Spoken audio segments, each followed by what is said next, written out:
So hopefully this helps you guys out as well, because I was unable to find any sort of video or document online to tell how to remove this upper glove box. And I will show you why I'm going to remove this in just a sec. But to start with, you take off this side panel, which as you can see is just held in by several clips. You just pull on that. Then we have a 7mm here and a 7mm here, so I'll work on getting those removed.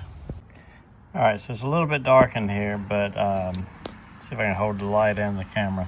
So you have a 7mm here, but that goes in. And then you have one 7mm here in that spot. So once you get those two out, you can pry this back, still just a couple of clips. Then you see you have two screws there, and you have one there, and one down there. You just can't make it out.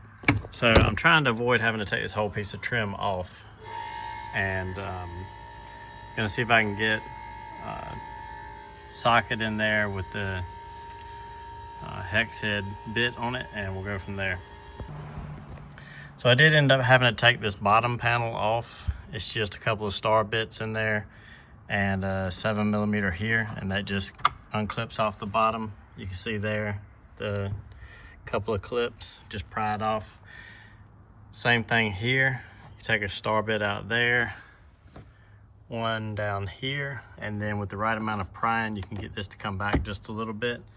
And then you have 1, 2, 3 of the star bits at the bottom, and then we have 1, 2 at the top, so 5 total. We're working on getting those last 2 out of the top. All right, so y'all forgive me, this is my first time doing this, and it has gotten a little more in depth than I intended. So there is a hidden star bit right behind there. You have to remove the radio, which is not as bad as it sounds. You have 1, 2, 3, 4 7mm bolts. You grab this whole thing at the bottom on each side and unsnap it, just like everything else is clipped in with snaps, and pull out. And then from there, we can access this last one at the rear. And after this last star bit on the left is removed, you simply take it like this, pull the bottom out, and the whole thing pulls out.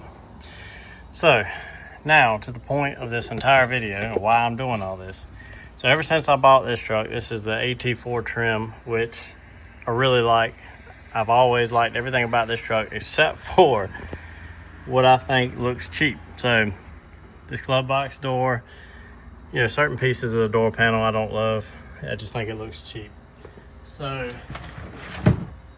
I always loved the Denali Ultimate trim, and I just got lucky and came across a Denali Ultimate door box lid on eBay off of it's actually a wrecked 1500, but the dashboard is exactly the same as far as the glove boxes on a 1500 and a 2500. So basically install is opposite of everything we just did. I'm going to work on getting this in there.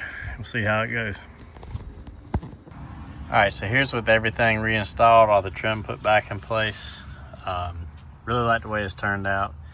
You know, first question I'll probably get is, why didn't you just buy Denali Ultimate if you wanted this interior? So I didn't want to spend that much money, but I really like some of the other features of the AT4, and I just wanted to have this glove box. I like the way it looks, and yeah, so hopefully this helps somebody else out as far as, you know, if you have to remove your radio or your trim, or if you want to replace a glove box door as well. I think if I had to do it again, I could probably do it in 15 minutes this time.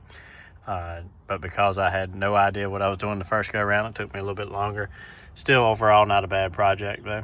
So thanks for tuning in. Make sure you like and subscribe, and check out some more content.